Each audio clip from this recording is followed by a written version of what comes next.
ആരംഭിക്കല്ലേ? എൻ്റെ പേര് A V Pradeep Kumar എന്നാണ്. Kerala medical and sales representative association KMSRയുടെ സംസ്ഥാന സെക്രട്ടറിയായിട്ട് പ്രവർത്തിക്കുന്നു. നമ്മുടെ സംഘടനയുടെ സംസ്ഥാന സമ്മേളനം 17 വർഷത്തിന് ശേഷമാണ് തിരുവനന്തപുരം നഗരത്തിൽ സംഘടിപ്പിക്കുന്നത്. നാളെയും മറ്റന്നാളുമായിട്ട് കേരള ഗ്രാമപഞ്ചായത്ത് അസോസിയേഷൻ ഹാളിലാണ് സംഘടിപ്പിച്ചിട്ടുള്ളത്. 2007 അവസാനമായിട്ട് തിരുവനന്തപുരത്ത് സമ്മേളനം നടന്നത്. ഈ സമ്മേളനത്തിൻ്റെ വിജയിപ്പിനായി വിപുലമായിട്ടുള്ള സ്വാസംഘം രൂപീകരിച്ചു. സ്വാസംഘത്തിൻ്റെ ചെയർമാനായിട്ട് CITയിലെ തന്നെ സംസ്ഥാന വൈസ് പ്രസിഡന്റും തിരുവനന്തപുരം ജില്ലയുടെ സെക്രട്ടറി ആയിട്ടുള്ള C ജയൻബാബുവാണ്. ഞാനതിൻ്റെ ജനറൽ കൺവീനറായിട്ട് പ്രവർത്തിക്കുന്നു. ഈ സമ്മേളനത്തിൽ നമ്മൾ ചർച്ച ചെയ്യാൻ പോകുന്ന വിഷയങ്ങളും അതുപോലെ ഈ ആരോഗ്യ മേഖലയിലും ഔഷധ മേഖലയിലും ഇന്ന് രാജ്യത്തെമ്പാടും നടന്നുകൊണ്ടിരിക്കുന്ന വിഷയങ്ങളെക്കുറിച്ചാണ് പ്രധാനമായിട്ടും ചർച്ച ചെയ്യപ്പെടുന്നത്. ഒപ്പം നമ്മുടെ തൊഴിൽ സംരക്ഷണവും അതുപോലെ തന്നെ തൊഴിൽ മേഖലയെ സംരക്ഷിക്കുന്നതിനാവശ്യമായിട്ടുള്ള നയസമീപനങ്ങളും സംഘടനയുടെ ഭാഗത്തുനിന്നുണ്ടാകും. എന്നോടൊപ്പം ഇന്ന് ഈ പത്രസമ്മേളനത്തിൽ പങ്കെടുക്കുന്നത് നമ്മുടെ സംസ്ഥാന ജനറൽ സെക്രട്ടറി ആയിട്ടുള്ള ശ്രീ P കൃഷ്ണാനന്ദാണ്. കൃഷ്ണാനന്ദ് സംഘടനയുടെ സംസ്ഥാന ജനറൽ സെക്രട്ടറി. സംസ്ഥാന പ്രസിഡന്റായിട്ടുള്ള ശ്രീ BK സന്തോഷ് പങ്കെടുക്കുന്നു. അഖിലേന്ത്യാ സംഘടനയായിട്ടുള്ള FMRI, federation of medical representative association of India, ഫെഡറേഷൻ്റെ അഖിലേന്ത്യാ വൈസ് പ്രസിഡന്റായിട്ടുള്ള KM സുരേന്ദ്രൻ എന്നോടൊപ്പം ഇതിൽ പങ്കെടുക്കുന്നു. അഖിലേന്ത്യാ സെക്രട്ടറിമാരിലായിട്ടുള്ള MM ഹനീഫ എന്നോടൊപ്പം പങ്കെടുക്കുന്നുണ്ട്. നമ്മുടെ സംസ്ഥാന സംഘടന KMSRയുടെ സംസ്ഥാന സെക്രട്ടറിമാരിൽ ഒരാളായിട്ടുള്ള ഷിനുമോൻ ഇവിടെ പങ്കെടുക്കുന്നുണ്ട്. മറ്റ് ജില്ലയിലെയും സംസ്ഥാനത്തെയും സംസ്ഥാന ട്രഷറർ സജി സോമനാഥ് സദസ്സിലിരിപ്പുണ്ട്. സംസ്ഥാന കമ്മിറ്റി അംഗം സുന്ദരം ഇവിടെ സദസ്സിലിരിപ്പുണ്ട്. മറ്റ് വിശദാംശങ്ങൾ സമ്മേളന നടത്തിപ്പും മറ്റുമായിട്ടുള്ള വിശദാംശങ്ങളിലാണ് general secretary Shri P Krishnanand നിങ്ങളുടെ മുന്നിൽ അവതരിപ്പിക്കും.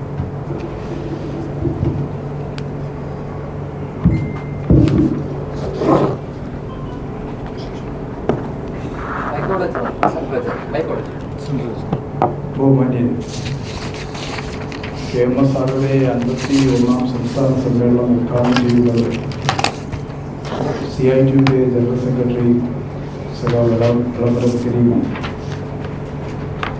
2-ാം തീയതി രാവിലെ 10 മണിക്ക് ആനത്തലോട്ടം ആനന്ദൻ നഗർ പഞ്ചായത്ത് അസോസിയേഷൻ ഹാളിൽ വെച്ചാണ് സമ്മേളനം ആരംഭിക്കുന്നത്. 2-ാം തീയതി 3-ാം തീയതിയും 2 ദിവസമാണ് സമ്മേളനത്തിൻ്റെ ദൈർഘ്യം. ഈ സമ്മേളനത്തിൽ വിഷയീഭവിക്കുന്നത് മെഡിക്കൽ സെയിൽസ് റെപ്രസെൻറ്റേറ്റീവ്മാരുടെ തൊഴിൽ പ്രശ്നങ്ങളും അതോടൊപ്പം തന്നെ ഇന്ന് ജനങ്ങൾ നേരിടുന്ന ഔഷധ സംബന്ധമായിട്ടുള്ള വിഷയങ്ങളെക്കുറിച്ചാണ് ചർച്ച ചെയ്യാനും തീരുമാനിക്കാനും ഉദ്ദേശിക്കുന്നത്. നിങ്ങൾക്കെല്ലാവർക്കും അറിയുന്നത് പോലെ തന്നെ കോവിഡ് മഹാമാരിക്ക് ശേഷം നമ്മുടെ ജീവിതത്തിൽ വലിയ മാറ്റങ്ങൾ വന്നു. ആ മാറ്റങ്ങൾ മെഡിക്കൽ സയൻസ് റെപ്രസെൻറ്റേറ്റീവ്മാരുടെ ജീവിതത്തിൽ ഉണ്ടായിട്ടുണ്ട്. ഇന്ന് മെഡിക്കൽ റെപ്രസെൻറ്റേറ്റീവ്മാരെ തൊഴിൽ ചെയ്യുക എന്നുള്ളത് അത് തന്നെ ഒരു വലിയ വെല്ലുവിളിയായി മാറിയിരിക്കുകയാണ്. പല ആശുപത്രികളിലും വലിയ നിയന്ത്രണമാണ് മെഡിക്കൽ റെപ്രസെൻറ്റേറ്റീവ്മാരുടെ ജോലി ചെയ്യാനുള്ള നിയന്ത്രണങ്ങൾ ഏർപ്പെടുത്തിയിട്ടുണ്ട്. അതോടൊപ്പം കോവിഡ് കാലഘട്ടത്തിൽ മാനേജ്മെൻറ്റുകൾ ഡിജിറ്റലൈസേഷൻ്റെ ഭാഗമായി 24 മണിക്കൂറും ഗൂഗിൾ മീറ്റും ജോലി സമ്മർദ്ദവും കൂടി വരികയാണ്. ഇപ്പോൾ ഈ അടുത്തിടയ്ക്ക് വാർത്തയായിട്ടുള്ള ജോലി സമ്മർദ്ദത്തിൻ്റെ ഭാഗമായി മരിച്ച ആൻ സെബാസ്റ്റ്യൻ ഏണസ്റ്റ് ആൻഡ് യങ്ങിൻ്റെ employee, Anna Sebastian Ernst and യങ്ങിൻ്റെ എംപ്ലോയി, അതേപോലെ തന്നെ ഇന്നലെ റിപ്പോർട്ട് ചെയ്ത തരുൺ സക്സേന ബജാജ് ഫിനാൻസിൻ്റെ അദ്ദേഹം 42 ദിവസമായി ഉറങ്ങിയിട്ടില്ല എന്നുള്ളതാണ് റിപ്പോർട്ട് ചെയ്യപ്പെട്ടിട്ടുള്ളത്. സഫദ് ഫാത്തിമ ലക്നൌവിലെ HDFC ബാങ്കിൻ്റെ ഡിവിഷണൽ വൈസ് പ്രസിഡന്റ്. ഇതുപോലെയോ അല്ലെങ്കിൽ ഇതിനേക്കാളോ കൂടുതൽ സമ്മർദ്ദത്തിലാണ് മെഡിക്കൽ ആൻഡ് സെയിൽസ് റെപ്രസെൻറ്റേറ്റീവ്മാർ ജോലി ചെയ്യുന്നത്. ആത്മഹത്യയുടെ വക്കിലേക്ക് തള്ളിവിടുകയോ അല്ലെങ്കിൽ മാനസിക നില തെറ്റുന്ന തരത്തിലുള്ള കച്ചവട സമ്മർദ്ദമാണ് കോർപ്പറേറ്റുകൾ ഇന്ന് അടിച്ചേൽപ്പിക്കുന്നത്. യഥാർത്ഥത്തിൽ കോർപ്പറേറ്റുകളെല്ലാം തന്നെ വളരെ മിതമായിട്ടുള്ള നമ്മുടെ നിഗമനത്തിൽ ഒരു കില്ലർ കോർപ്പറേറ്റായി മാറി എന്നുള്ളതാണ് നമുക്ക് കണ്ടെത്താനായിട്ട് കഴിയുന്നത്. മെഡിക്കൽ റെപ്രസെൻറ്റേറ്റീവുമാരുടെയും സെയിൽസ് റെപ്രസെൻറ്റേറ്റീവുമാരുടെയും നിയന്ത്രണത്തിൽ ഇല്ലാത്ത കാര്യങ്ങൾ, അതായത് അവർ ഒരു കാരണവശാലും നിയന്ത്രിക്കാൻ കഴിയാത്ത കാര്യങ്ങളാണ് ഈ സെയിൽസ്. അവർക്ക് ജോലി ചെയ്യാം, പക്ഷേ ഇതിൻ്റെ സെയിൽസ് മൊത്തത്തിൽ അവർക്ക് ഇത്ര ഉണ്ടാകും എന്ന് പറയാനോ ടാർഗറ്റ് എത്തണം എന്ന് ശ്രമിക്കാൻ മാത്രമേ കഴിയൂ. എന്നാൽ ടാർഗറ്റ് എത്തിയില്ലെങ്കിൽ ദൂര സ്ഥലത്തേക്ക് വിദൂര സ്ഥലത്തേക്കുള്ള സ്ഥലം മാറ്റം, അതുപോലെ തന്നെ പിരിച്ചുവിടൽ ഞങ്ങളുടെ മേഖലയിൽ മാത്രമാണ്, മറ്റൊരു മേഖലയിലും ഇല്ലാത്ത ഒരു പുതിയ പിരിച്ചുവിടൽ രീതി. സ്റ്റോപ്പ് വർക്ക് എന്ന് പറയും. സ്റ്റോപ്പ് വർക്കുകൾ പറഞ്ഞു കഴിഞ്ഞാൽ പിന്നെ ആ റെപ്രസെൻറ്റേറ്റീവ് ജോലി ചെയ്യാൻ പാടില്ല. ഇങ്ങനെയുള്ള കാലഘട്ടത്തിൽ പുതിയ 29 കോഡ് തൊഴിൽ നിയമങ്ങൾ അടങ്ങുന്ന 29 കോഡ് നടപ്പിലാക്കിയിട്ടില്ല. അതിന് മുമ്പ് തന്നെയുള്ള സാഹചര്യമാണിത്. 2022 ശേഷം ചികിത്സാ രംഗത്ത് വലിയ മാറ്റങ്ങൾ വന്നുകൊണ്ടിരിക്കുകയാണ്. നിങ്ങൾക്കെല്ലാവർക്കും അറിയാം, നമ്മൾ ഈ രാസപദാർത്ഥങ്ങൾ ഉപയോഗിച്ചുകൊണ്ടുള്ള ചികിത്സ 1903 ആരംഭിച്ചത്. മോർഫിൻ്റെ കണ്ടുപിടുത്തത്തോടു കൂടിയാണ്. 1903 ആരംഭിച്ചിട്ടുള്ള ഈ സ്മോൾ മോളിക്കുലർ ഡ്രഗ്സ്, അതിനുശേഷം ഇപ്പോൾ ശാസ്ത്ര സാങ്കേതിക വിദ്യയുടെ വികസനത്തിൻ്റെ ഭാഗമായി ചികിത്സാ രംഗത്തേക്ക് ഇപ്പോൾ ബയോളജിക്സിലേക്കാണ് പോയിക്കൊണ്ടിരിക്കുന്നത്. ബയോളജിക്സിൽ നിന്ന് ജീൻ തെറാപ്പിയിലേക്ക്. ബയോളജിക്സും ജീൻ തെറാപ്പിയും വലിയ വിലയുള്ള ചികിത്സാ രീതികളാണ് എന്നുള്ളത് നമുക്കെല്ലാവർക്കും അറിയാം. പത്രങ്ങൾ റിപ്പോർട്ട് ചെയ്തതുപോലെ സ്പൈനൽ മസ്കുലർ അട്രോഫിക്ക് ഉപയോഗിക്കുന്ന സോൾജസ്മ എന്ന നൊവാർട്ടിസിൻ്റെ മരുന്ന് 16 കോടിയാണ് വില, GST അടക്കം. ബയോളജിക്സ് MAB, അതായത് മോണോക്ലോണൽ ആൻറ്റിബോഡി എന്ന് MAB എന്ന് അവസാനിക്കുന്ന എല്ലാ മരുന്നുകൾക്കും ആയിരക്കണക്കിനാണ് വില. അത് ഇപ്പോൾ ഇമ്മ്യൂണോളജിയിലും അതേപോലെ തന്നെ ക്യാൻസർ ചികിത്സയിലും ഓങ്കോളജിയിലും സുലഭമായിട്ട് ഉപയോഗിക്കുന്നുണ്ട്. ബഹുരാഷ്ട്ര കമ്പനികളെല്ലാം തന്നെ സ്മോൾ മോളിക്കുലർ ഡ്രഗ്സിൻ്റെ വിൽപ്പനയിൽ നിന്ന് മാറി ഇപ്പോൾ ബയോളജിക്സിലേക്കും ജീൻ തെറാപ്പിയിലേക്കും മാറിക്കൊണ്ടിരിക്കുകയാണ്. ഇതിൻ്റെ ഭാഗമായി ഇല്ലെങ്കിൽ തന്നെ തൊഴിൽ നഷ്ടമുണ്ട്. ഇതും കൂടെ വന്ന സമയത്ത് വലിയ തൊഴിൽ നഷ്ടമാണ്, തൊഴിലില്ലായ്മയാണ്, ഉള്ളവരെ പിരിച്ചുവിടലാണ് ഇന്ത്യൻ ഫാർമസ്യൂട്ടിക്കൽ രംഗത്ത് നടന്നുകൊണ്ടിരിക്കുന്നത്. നമ്മളൊരു കണക്കെടുത്ത സമയത്ത് 2022 ശേഷം 2458 മെഡിക്കൽ റെപ്രസെൻറ്റേറ്റീവുമാരെ പല കാരണത്താൽ പിരിച്ചുവിട്ട് കഴിഞ്ഞു. നോവാർട്ടിസ് 400 പേരെ പിരിച്ചുവിട്ടു, സനോഫി 154 പേരെ പിരിച്ചുവിട്ടു, TTK BS 296 പേരെ പിരിച്ചുവിട്ടു. അങ്ങനെ പിരിച്ചുവിടൽ ഇതെല്ലാം നടന്നുകൊണ്ടിരിക്കുകയാണ്. ഈ സമയത്താണ് ലേബർ കോഡും കൂടെ കൊണ്ടുവന്നു കഴിഞ്ഞാൽ സ്വാഭാവികമായിട്ടും ലേബർ കോഡിൻ്റെ ഒരു പ്രതികരണവും കൂടെ ഇതിനകത്തുണ്ട്. ലേബർ കോഡ് നടപ്പിലാക്കിയിട്ടില്ലെങ്കിലും ലേബർ കോഡിൽ പറയുന്ന പോലെ 300 തൊഴിലാളികൾക്ക് താഴെ ജോലി ചെയ്യുന്ന സ്ഥാപനങ്ങൾ നിയമം പാലിക്കേണ്ട കാര്യമില്ല. പിരിച്ചുവിടലിൽ അങ്ങനൊരു വ്യവസായ തർക്ക നിയമത്തിൽ നിഷ്കർഷിക്കുന്ന നിയമങ്ങൾ പാലിക്കേണ്ടതില്ല എന്നുള്ളത് കൊണ്ടാണ്, അതിൽ നിന്ന് പ്രചോദനം എടുത്തുകൊണ്ടാണ് ഈ ഫാർമസ്യൂട്ടിക്കൽ കമ്പനികൾ ഇങ്ങനെ ചെയ്യുന്നത്. ഇതോടൊപ്പം സെയിൽസ് പ്രൊമോഷൻ എംപ്ലോയീസ് ആക്ട് അത് ഇല്ലാതായിക്കഴിഞ്ഞാൽ സ്വാഭാവികമായിട്ടും ഈ രംഗത്തുണ്ടാകുന്ന ഒരു ചെറിയ സുരക്ഷിതത്വം പോലും, ജോലി സുരക്ഷിതത്വം പോലും ഇല്ലാതാവും. അതിൽ ഓക്കുപ്പേഷണൽ സേഫ്റ്റി വർക്കിംഗ് കണ്ടീഷൻസ് കോഡിൽ 13 നിയമങ്ങൾ ലയിപ്പിച്ചിട്ടുണ്ട്. ആ 13 നിയമങ്ങളുടെ എല്ലാ സെക്ഷനും കൂടെ നമ്മളെടുത്ത് വായിച്ചാൽ 622 സെക്ഷൻ വരണം. അതേസമയം ഈ ഓക്കുപ്പേഷൻ സേഫ്റ്റി വർക്കിംഗ് കണ്ടീഷൻസ് കോഡിൽ 13 നിയമങ്ങൾ ലയിപ്പിച്ചിട്ടുള്ള ആ കോഡിൽ വെറും 132 വകുപ്പുകൾ മാത്രമേ ഉള്ളൂ. അപ്പോൾ അത്രയും വകുപ്പ് ഇല്ലാതായിരിക്കുകയാണ്. ഒരു സുരക്ഷിതത്വവും അതിനകത്തില്ല. അപ്പോൾ അതും അങ്ങനെ വരുന്നതിൻ്റെ ഭാഗമായി ഇപ്പോൾ തന്നെ ചില കമ്പനികൾ അവിടെ നിശ്ചിതകാല തൊഴിൽ ആരംഭിച്ചിട്ടുണ്ട്. എല്ലാ കമ്പനികളും മെഡിക്കൽ ആൻഡ് സെയിൽസ് റെപ്രസെൻറ്റേറ്റീവുമാരുടെ സ്വകാര്യതയിലേക്ക് കടന്നു കയറുന്ന തരത്തിലുള്ള റിപ്പോർട്ടിംഗ് സംവിധാനമാണ് ഇപ്പോൾ ഏർപ്പെടുത്തിയിട്ടുള്ളത്. അതായത് സർവൈലൻസും ട്രാക്കിങ്ങും സുപ്രീം കോടതിയുടെ റൈറ്റ് ടു പ്രൈവസി എന്നത് മൗലിക അവകാശമാക്കിയിട്ടുള്ള സുപ്രീം കോടതിയുടെ വിധിക്ക് വിരുദ്ധമായിട്ടുള്ള കാര്യങ്ങളാണ് ഇപ്പോൾ കമ്പനികൾ ചെയ്തുകൊണ്ടിരിക്കുന്നത്. ഇതേപോലെ തന്നെ ഈ തൊഴിൽ പ്രശ്നങ്ങൾ ഒരു ഭാഗത്ത് വരുന്ന സമയത്ത് ഞാൻ നേരത്തെ പറഞ്ഞിട്ടുള്ള ഈ മാറ്റങ്ങളുടെ ഭാഗമായി പല ജീവൻ രക്ഷാ ഔഷധങ്ങളും ഇന്നിപ്പോൾ വിപണിയിൽ ലഭ്യമല്ല. ഉദാഹരണത്തിന് ഇപ്പോൾ തന്നെ നമ്മൾ മാധ്യമങ്ങളെല്ലാം റിപ്പോർട്ട് ചെയ്തിട്ടുള്ള ഇൻസുലിൻ 2 തരത്തിലുള്ളതുണ്ട്. ഹ്യൂമൻ ഇൻസുലിനും അനലോഗ് ഇൻസുലിനും. ഹ്യൂമൻ ഇൻസുലിനാണ് ഏറ്റവും കൂടുതൽ ഉപയോഗിക്കുന്നത്. എന്നാൽ ഹ്യൂമൻ ഇൻസുലിൻ ഇപ്പോൾ വിപണിയിൽ ദൗർലഭ്യമുണ്ട്.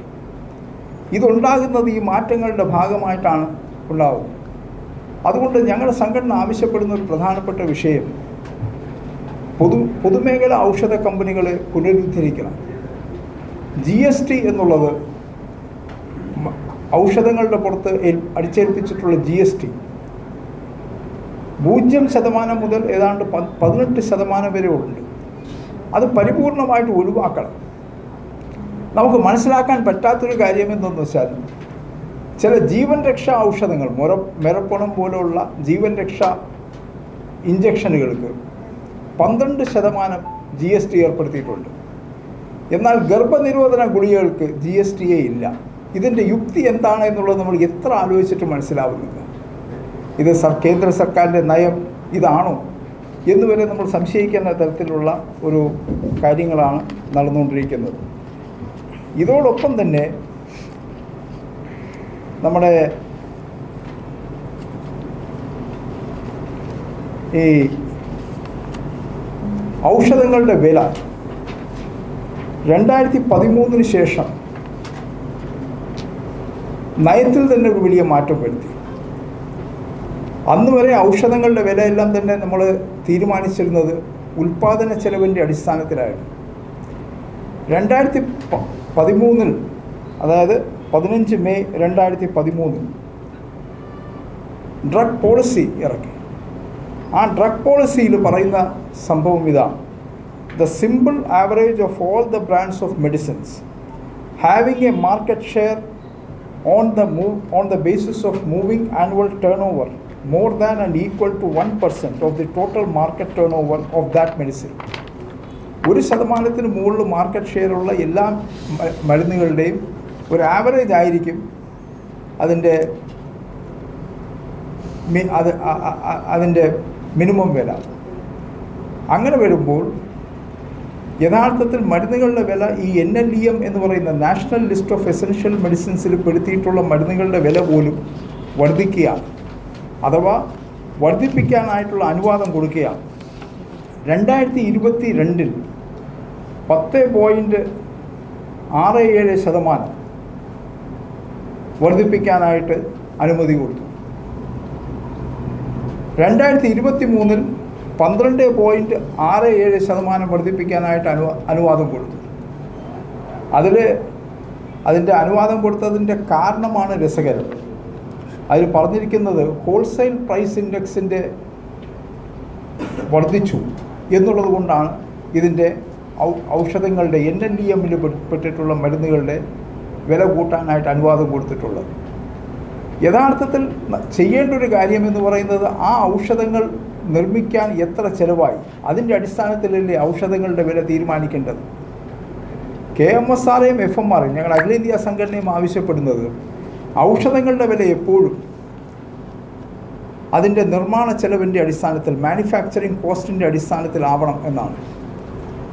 മറ്റൊരു വലിയ പ്രശ്നം, മറ്റ് മേഖലയിലില്ലാത്തൊരു വിഷയം, ഇപ്പോൾ എക്സൈസ് ഡ്യൂട്ടി, ഔഷധങ്ങളുടെ പുറത്തുള്ള എക്സൈസ് ഡ്യൂട്ടി തീരുമാനിക്കുന്നത് അതിൻ്റെ MRPയുടെ പുറത്താണ്.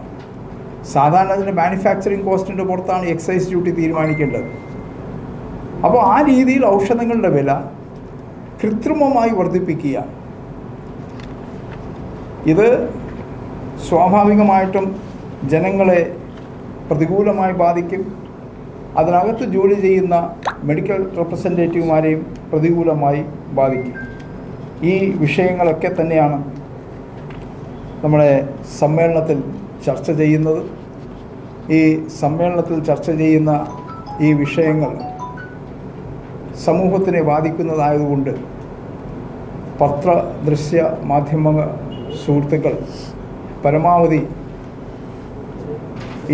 ഇതിനെക്കുറിച്ചൊക്കെ തന്നെ പിന്തുണ നൽകണം എന്ന് അഭ്യർത്ഥിക്കുന്നു. അതോടൊപ്പം തന്നെ ഒക്ടോബർ 2-ാം തീയതി ഉദ്ഘാടന സമ്മേളനത്തിലേക്ക് നിങ്ങളെല്ലാവരെയും ഹാർദമായി സ്വാഗതം ചെയ്യുന്നു. ഇതാണ് പറയാനുള്ളത്.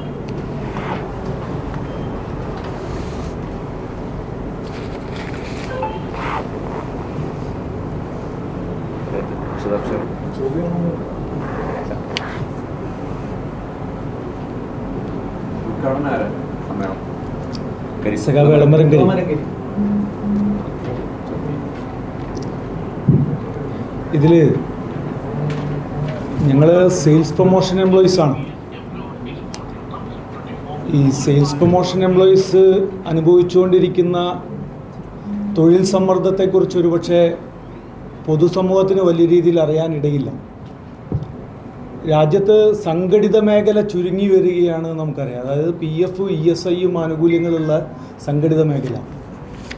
ഇപ്പോൾ ഈ റെപ്രസെൻറ്റേറ്റീവ് എന്ന രീതിയിൽ തൊഴിലെടുത്തുകൊണ്ടിരിക്കുന്ന സെയിൽസ് പ്രൊമോഷൻ എംപ്ലോയീസ് ഈ സംഘടിത മേഖലയിലുള്ളവരാണ് എന്ന് പറഞ്ഞാൽ അവർക്ക് റിട്ടയർമെൻ്റ് ഉണ്ട്, അങ്ങനെ ആനുകൂല്യങ്ങളൊക്കെ ലഭിക്കേണ്ടവരാണ്. ആ വിഭാഗം തൊഴിലാളികളാണ് ഈ മേഖലയിൽ തൊഴിലെടുത്തുകൊണ്ടിരിക്കുന്നത്.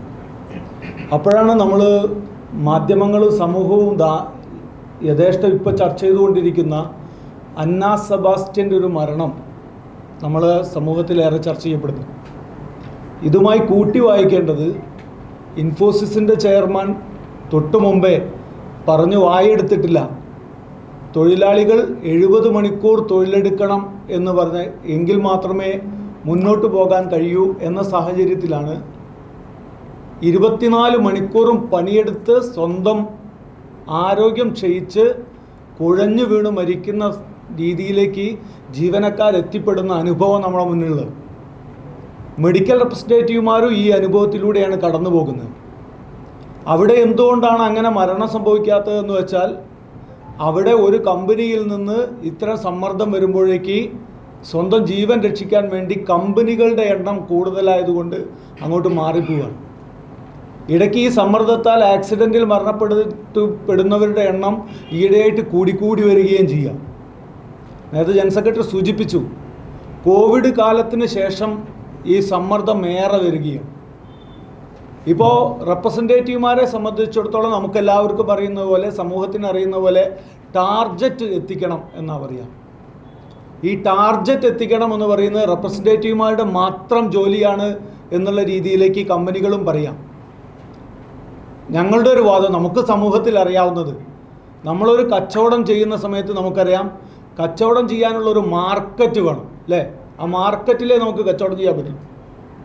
ആ മാർക്കറ്റിൽ കോവിഡ് വന്ന സമയത്ത്, നിപ്പ വന്ന സമയത്ത്, പ്രളയം വന്ന സമയത്ത് എവിടെ കൊണ്ടുപോയി വിൽക്കും? സമൂഹത്തിൽ സാമ്പത്തിക ശേഷി കുറയുന്ന സമയത്ത്, ഈ അസമത്വം കുമിഞ്ഞുകൂടുമ്പോൾ ജനങ്ങളുടെ വാങ്ങൽ ശേഷി കുറയുന്ന സമയത്ത് ആ മാർക്കറ്റിൽ എവിടെ കൊണ്ടുപോയി വിൽക്കും? അപ്പോൾ മാർക്കറ്റ് നമുക്ക് അനുകൂലമല്ലാത്തൊരു സാഹചര്യം വന്നാൽ അതിന് റെപ്രസെൻറ്റേറ്റീവുമാരുടെ തലയിലിട്ടിട്ട് എന്ത് കാര്യം? ഇപ്പോൾ GST നടപ്പിലാക്കിയതിൻ്റെ ഭാഗമായി സെയിൽസിൻ്റെ ഉത്തരവാദിത്തം അതാത് ടെറിട്ടറിക്കകത്തുള്ള ഡിസ്ട്രിബ്യൂട്ടർമാർ മാത്രമല്ല ചെയ്യുന്നത്.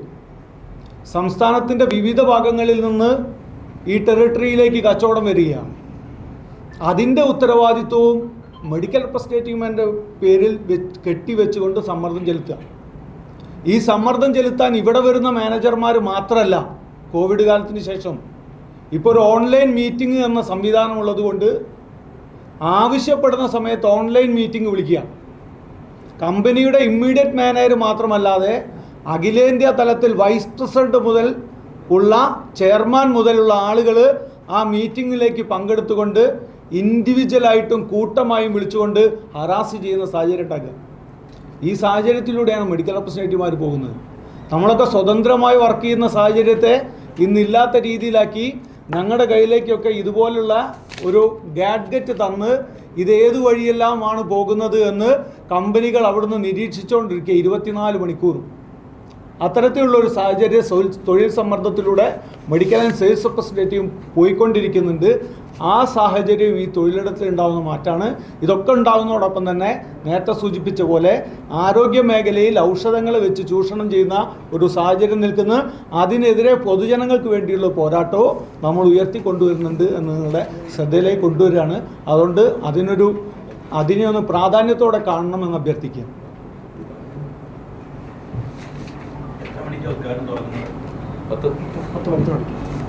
പഞ്ചായത്ത് സെഷനാണ്.